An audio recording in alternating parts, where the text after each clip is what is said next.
Willow creek सुनने में तो लगता है जैसे कोई बिल्कुल शांत सी जगह हो जहाँ कुछ खास होता ही न हो। हाँ बिल्कुल। ऐसी जगहें अक्सर ऊपर से शांत दिखती हैं, पर कई बार इन्हीं शांत जगहों पर गहरे राज दबे होते हैं। और आज हम इन्हीं राजों की पड़ताल कर रहे हैं विलो क्रीक की फुसफुसाहट नाम के कुछ स्रोतों के जरिए। और इस कहानी के केंद्र में है एक 17 साल की लड़की लीला विटमोर, जो एक शाम लाइब्रेरी से निकली और बस गायब हो गई। हाँ, और उसके गायब होने से पूरे शहर में एक अजीब सी बेचैनी फैल गई। कानाफूसी, डर का माहौल। पुलिस के हाथ खाली थे तो शेरिफ ने मदद ली रिटायर्ड डिटेक्टिव मारा जेनसन की। दिलचस्प बात यह है कि मारा खुद इसी शहर में शांति ढूंढने आई थी। वो इस सब से दूर रहना चाहती थी, लेकिन केस ने उन्हें खींच ही लिया। जी हाँ। तो आज हम इन्हीं स्रोतों से लीला के गायब होने का सच और विलो क्रीक के वो अनकहे पहलू जानने की कोशिश करेंगे। चलिए देखते हैं। तो मारा ने शुरुआत कहाँ से की? लाइब्रेरी से? हाँ बिल्कुल, वहीं जहां लीला को आखिरी बार देखा गया था। उन्होंने लाइब्रेरियन मिसेस डनली से बात की। और मिसेस डनली ने क्या बताया? कुछ अहम? उन्होंने बताया कि लीला उस दिन शहर की पुरानी कहानियों में बड़ी दिलचस्पी ले रही थी, खासतौर पर वो पुराना मिलनर घर। मिलनर घर, ये वही है जो 40 साल पहले जल गया था? हाँ वही, एक रहस्यमयी आग थी वो। अब तो बस खंडर है और भूतों की कहानियों का अड्डा। खंडर और पुरानी किंवदंतियां, यहीं से तो रहस्य शुरू होते हैं। और मारा को वहां कुछ मिला भी। लीला की एक नोटबुक। नोटबुक?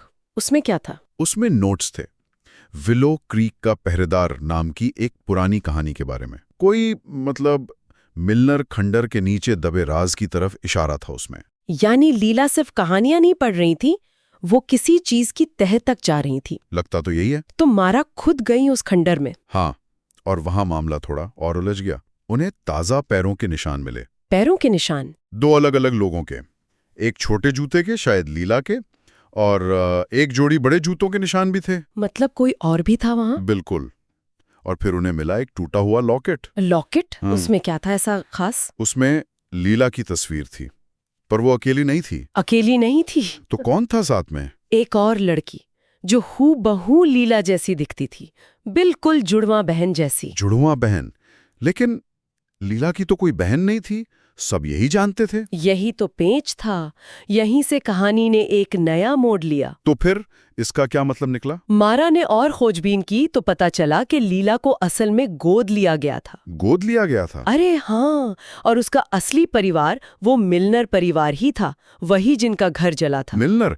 लेकिन माना तो ये जाता था कि उस आग में सब मारे गए थे। हाँ, यही माना जाता था, पर सच ये था कि परिवार की एक सदस्य बच गई थी, एडिथ मिलनर। एडिथ मिलनर? वो कहाँ थी? वो सालों से शहर से दूर जंगल में अकेली रह रही थी, गुमनामी में। तो क्या क्या लीला एडिथ से मिली थी? हाँ, मारा ने एडिथ को ढूंढ निकाला और एडिथ ने माना कि लीला उससे मिली थी।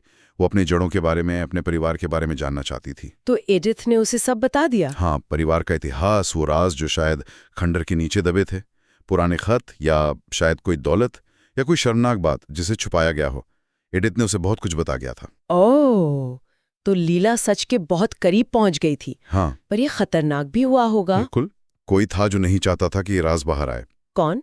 शक आया शेरिफ के डिप्टी पर, रिक बैनर। Deputy banner? क्यों? पता चला कि बैनर परिवार की जमीन मिलनर संपत्ति के ठीक बगल में थी। शायद लालच या डर के मिलनर परिवार का कोई राज उनके लिए मुसीबत ना बन जाए। तो खंडर में जो दूसरे पैरों के निशान थे, वो बैनर के थे? सारे इशारे उसी तरफ थे। लगता है बैनर ने लीला का पीछा किया, खंडर में उसका सामना किया। और जब लीला ने राज दबाने से इनकार कर दिया होगा? किस्मत से मारा तहखाने तक पहुंच गई। लीला घायल थी पर जिंदा थी। और बैनर? बैनर गिरफ्तार हो गया।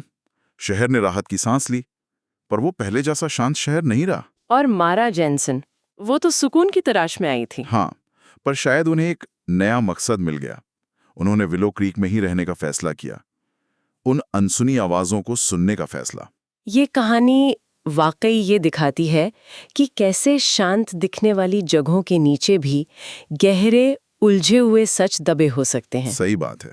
और कैसे एक इंसान की सच्चाई जानने की लगन दशकों पुराने राज खोल सकती है। मारा के आने से विलो क्रीक की वो फुसफुसाहटें जो अनसुनी थीं, अब सुनी जाने लगी। बिल्कुल। और ये सोचने वाली बात है कि हमारे आसपास जिन जगहों को हम रोज देखते हैं उनमें कितनी ऐसी कहानियां छुपी होंगी, बस किसी के ध्यान देने का इंतजार कर रही हैं।